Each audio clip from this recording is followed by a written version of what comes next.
You ever have that moment where your whole world just flips upside down? But instead of crashing down, it somehow feels like everything's been waiting to happen? Yeah, that was me last summer when Aaron asked me to be in his wedding. Not like, hey, want to stand up with me?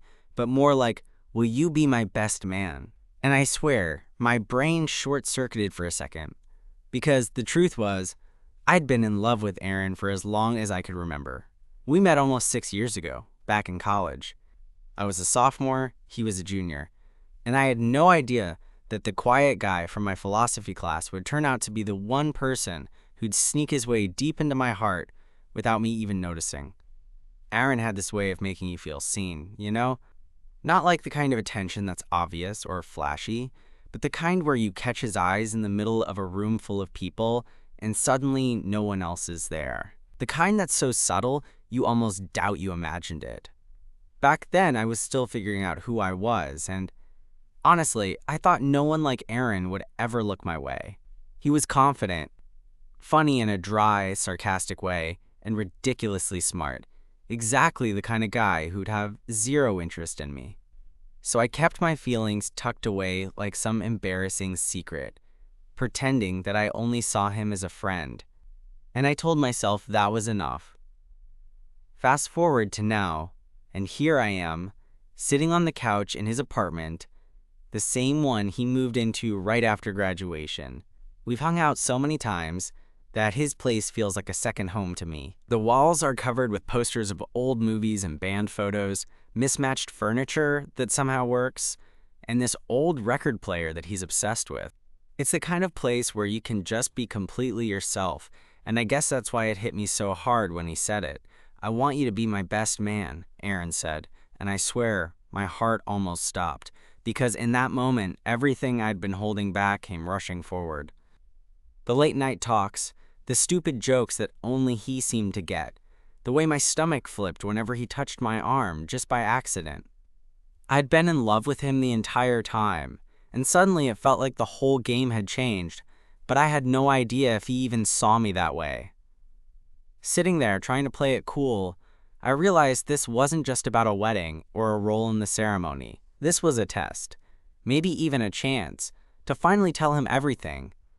But I was also terrified that saying something would ruin what we already had, so I smiled, nodded, and said, "Of course I'll be your best man."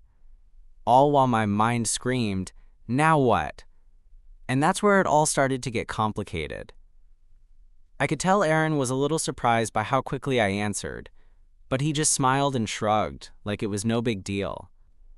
"Yeah, I mean, it's kind of a big deal," he said, laughing softly, but I caught that flicker of something in his eyes. Maybe relief? Or maybe he was just trying to play it cool, like he always did.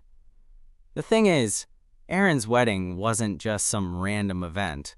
It was this huge moment for both of us. We'd grown up together, shared enough years and memories that it felt like everything was wrapped up in that invitation. And yet, somehow, I still didn't know what to do with the fact that I was supposed to stand by his side on the biggest day of his life, all while keeping my love a secret.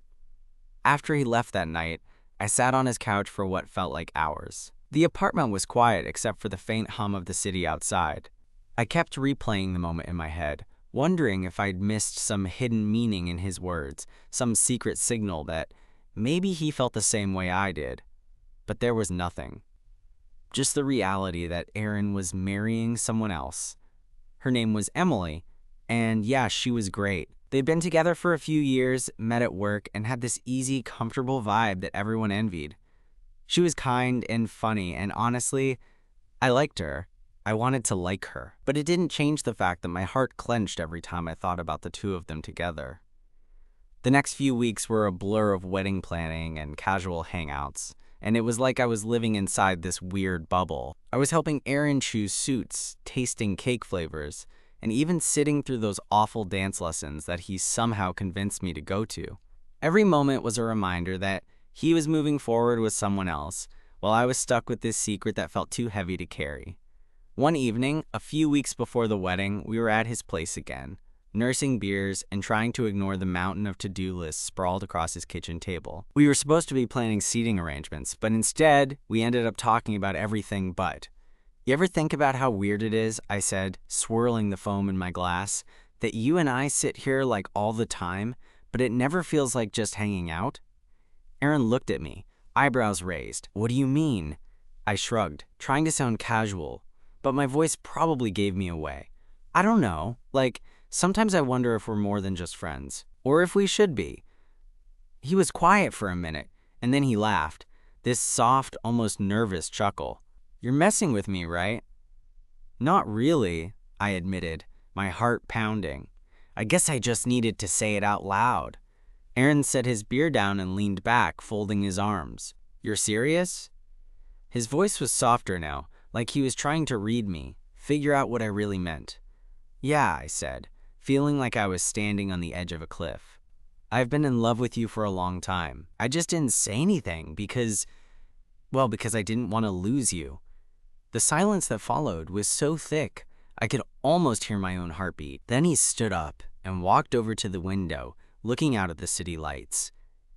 I never knew, he said finally, without turning around. I didn't think you felt that way. I didn't want to ruin things, I said, voice barely above a whisper. Aaron kept staring outside for a long time before he spoke again. I'm marrying Emily, man. She's amazing, and I love her. His voice cracked just a little, and I hated myself for making it harder. I know, I said, swallowing the lump in my throat. I'm happy for you, really. He turned to face me then, and for a moment, it felt like everything was hanging by a thread. But you and I, we've always been connected, right? There's something between us, even if it's not that kind of thing. I nodded slowly, unsure what to say. Because, yeah, we were connected, maybe more than we realized. But I also knew some lines couldn't be crossed without consequences. Aaron smiled, this sad, kind smile. I want you to be in my wedding because you're important to me. Not just as a friend, but as someone who's always been there. Me too, I said, meaning it with everything I had. In that moment, I realized love doesn't always come wrapped in the perfect package you want. Sometimes it's messy and complicated, and sometimes the most you can offer is your presence, your support. Standing beside Aaron on his wedding day wasn't the ending I dreamed of, but maybe it was the beginning of something else, something I couldn't quite see yet. And honestly, I wasn't ready to let go just yet. The days leading up to the wedding felt like I was caught in this strange in-between place. Partly excited, partly heartbroken, and totally uncertain about what was coming next. Aaron and I fell back into our usual rhythm. Late-night talks, pizza on the couch, him complaining about how stressed he was, and me pretending I wasn't carefully watching every expression on his face. It was like we were both trying to act normal, but underneath everything, there was this unspoken tension humming between us. One night, about a week before the wedding, we found ourselves sitting on the rooftop of his apartment building. The city sprawled out in every direction, lights twinkling like stars brought down to earth. Aaron pulled his knees up to his chest and stared out at the horizon. I stole glances at him, trying to memorize the way the moonlight hit his cheekbones, the way his hair fell just slightly over his forehead when he wasn't paying attention. I keep thinking about how different things could have been. I said softly. He didn't look at me right away. When he finally did, his eyes were kind but distant, like he was trying to balance what was and what never could be. Yeah, me too. I swallowed the lump in my throat and pushed a little further. Do you ever wonder what would have happened if we'd been honest sooner? Or maybe if I'd said something back in college? Aaron chuckled, but it was tinged with sadness. I probably would have been an idiot about it. I wasn't exactly smooth with relationships back then. I laughed quietly, remembering all the awkward moments between us over the years. Guess we both had our chances to mess it up. He looked at me then, really looked like he was searching for something. You know, I never stopped caring about you. It was just complicated. Complicated how? I asked, heart pounding in my chest. He hesitated, biting the corner of his lip like he was trying to find the right words. We were young. I was figuring out who I was, and Emily came into the picture right when I was starting to understand what I wanted. I never wanted to hurt you by not being honest, but at the same time, I didn't want to lose what we had. That hit me harder than I expected. We'd always talked around the edges of this truth, but hearing it out loud was different, a mix of relief and pain. I didn't want to lose you either, I admitted. Aaron nodded. I know. And that's why I need you there with me on the day. Not just as my best man, but because you've been part of my life in a way no one else has. You ground me. There it was, the honesty I'd been longing for. But it wasn't the kind of honesty that meant forever. It was the kind that meant understanding, acceptance, and maybe a little closure. We sat in silence, the city sounds wrapping around us like a quiet embrace. I realized then that whatever happened next, this moment, this night, was something I'd carry with me forever. A few days later, the final rehearsal dinner was buzzing with excitement. Aaron's family and friends were there, all smiles and laughter, but I caught him stealing nervous glances in my direction. After everyone had gone inside, I found him on the balcony, pacing like he was about to jump out of his skin. Hey, I said, stepping up beside him. He stopped and looked at me, eyes wide and a little vulnerable. I don't know if I can do this, he admitted. Tomorrow is going to be intense. I put a hand on his shoulder. You're going to be amazing. And I'll be right there, every step of the way. He smiled, this real, unguarded smile, and I felt my chest tighten. Thanks, man. Seriously, I don't know what I'd do without you. I wanted to say more, to tell him that it was me who needed him, but I held back. Instead, I just nodded and squeezed his shoulder. The next morning, everything moved fast. The flowers, the suits, the nervous laughter echoing through the chapel. I stood beside Aaron at the altar, watching as he waited for Emily to walk down the aisle.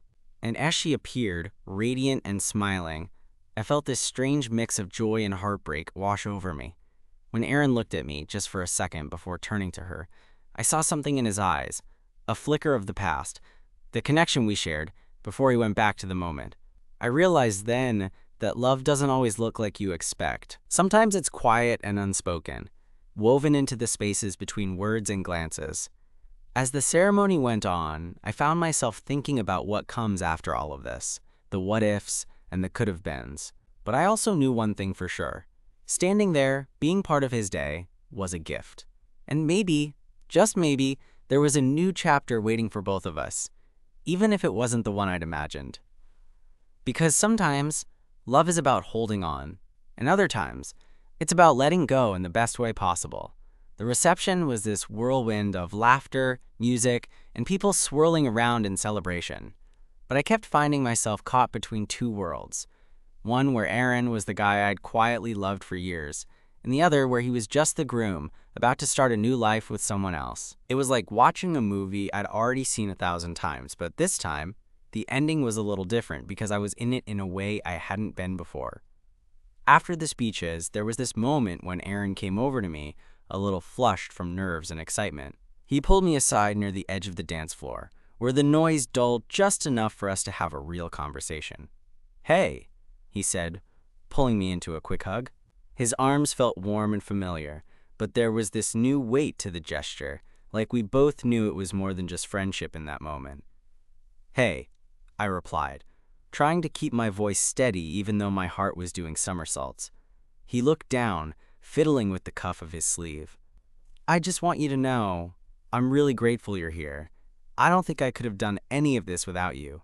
I smiled, feeling the sting of something I couldn't quite name. I'm glad to be here. For you. There was a pause, heavy, but not uncomfortable. Then he met my eyes, and for a second I thought maybe, just maybe, the entire world had shrunk down to the space between us. Can I be honest? He asked quietly. Always, I said, heart pounding. It's weird, he admitted, because even though I'm marrying Emily, there's this part of me that wishes things were different. With us. I blinked, caught off guard but not entirely surprised. Me too, I whispered. Aaron took a breath like he was about to say something huge. I don't know what the future holds, but I want you to promise me something. Anything. He smiled, but it was soft, almost fragile. Promise me that no matter what happens, we'll keep this. Us. the way things are now, because losing you would hurt more than I can say. I nodded, feeling tears prick at the corners of my eyes. I promise. The night went on, and the party got louder, but that moment stayed with me. It felt like the beginning of something new, even if it wasn't the love story I dreamed of. In the weeks that followed, Aaron and I settled into this strange new normal. We were closer than ever, but also more aware of the lines we couldn't cross.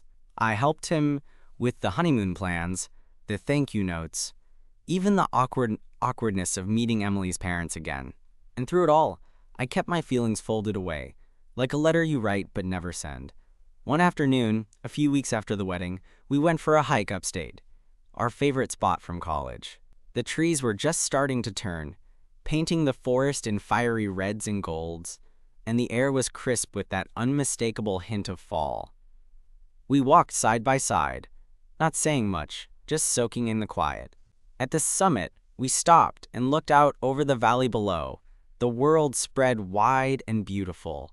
Aaron nudged me gently. You ever think about what comes next? All I could do was shake my head. I don't know. He sighed, then turned to face me fully. I'm not ready to lose you. Not yet. Me neither, I said, the words slipping out before I could stop them. He reached out and took my hand. It was a simple gesture, but it sent a shock straight through me. Maybe we don't have to have all the answers right now. Maybe we just figure it out one day at a time. I squeezed his hand back, feeling something inside me shift. For the first time in years, hope flickered. That night, as I lay in bed, I thought about all the moments we'd shared. The stolen glances, the unspoken feelings, the quiet promises. Maybe love wasn't always about grand declarations or perfect endings. Maybe it was about the messy, beautiful in-between. And maybe, just maybe, Aaron and I were finally ready to find out where that in-between could take us. After that day on the trail, something shifted between Aaron and me, but it wasn't the kind of overnight change you see in movies. It was more like the slow thaw of ice in early spring. Quiet, almost imperceptible, but undeniable. We started texting more. Not just the usual what's up or when are we hanging out next, but real conversations. Late at night, when everything else was quiet, we'd talk about what we wanted from life, from love, from each other. It was the kind of honesty I'd craved for years, finally spilling out in small, careful doses. One night, I was lying in bed scrolling through my phone when his message popped up. Can we meet? Need to talk. My stomach flipped. Was this it? The moment I'd been waiting for, or dreading? I texted back immediately. Yeah, where? A cafe we used to go to. 7 p.m.? I agreed, and suddenly the night stretched out ahead of me, full of possibilities and what-ifs.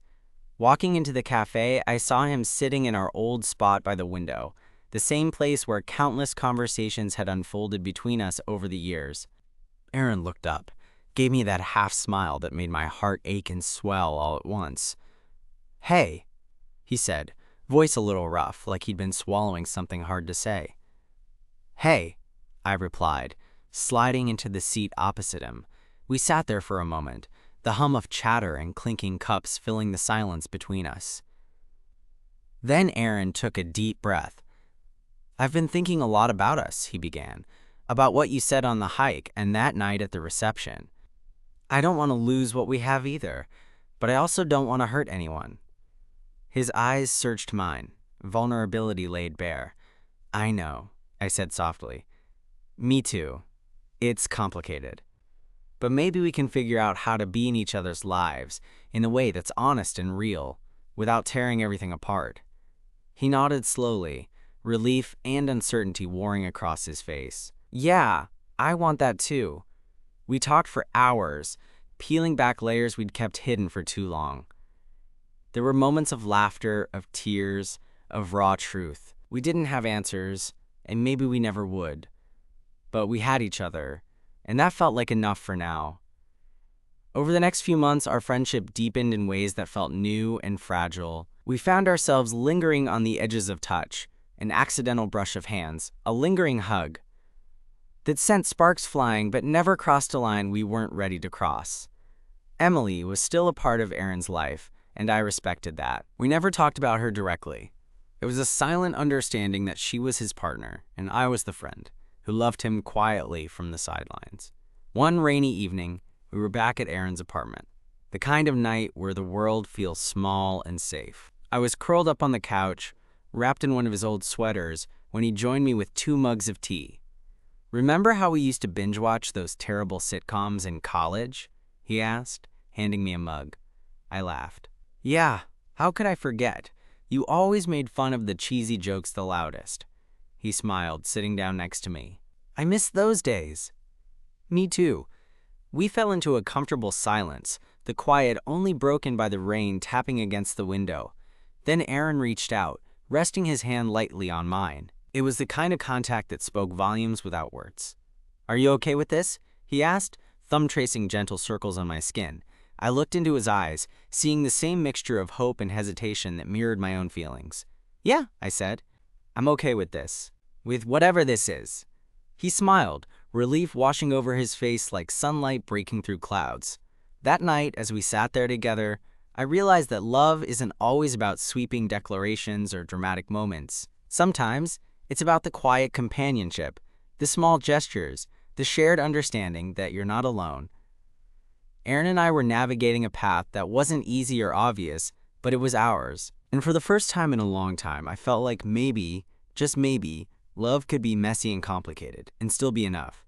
The weeks after that rainy night marked a turning point, but not one of those everything changes overnight kind of moments. More like a slow unraveling, where each day brought a little more clarity, a little more risk, and a lot more questions.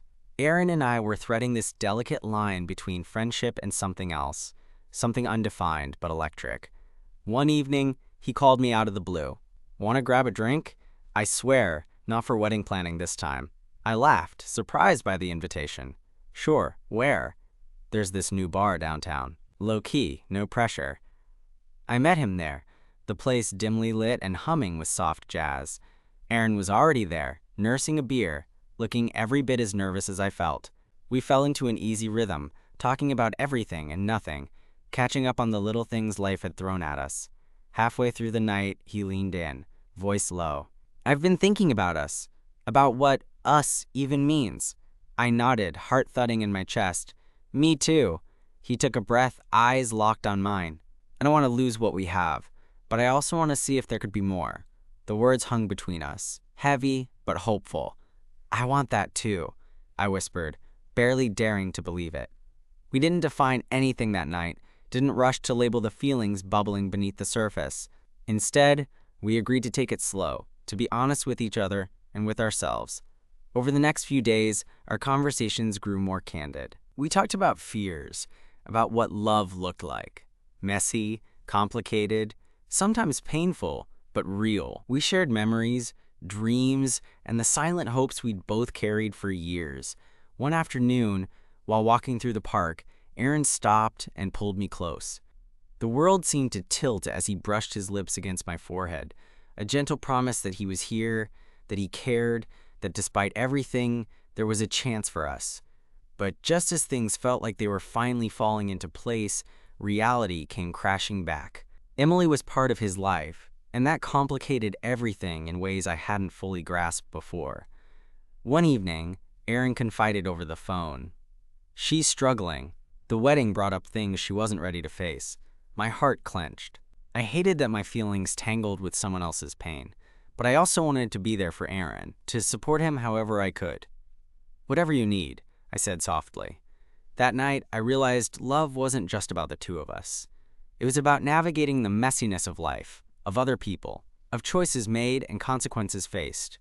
We kept walking this tightrope, sometimes teetering on the edge, but always finding a way back to each other.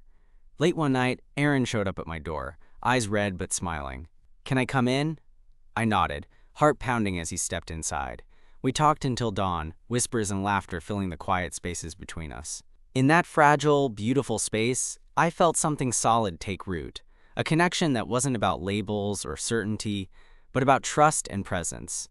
Aaron reached out, fingers intertwining with mine. "No matter what happens, I'm glad it's you."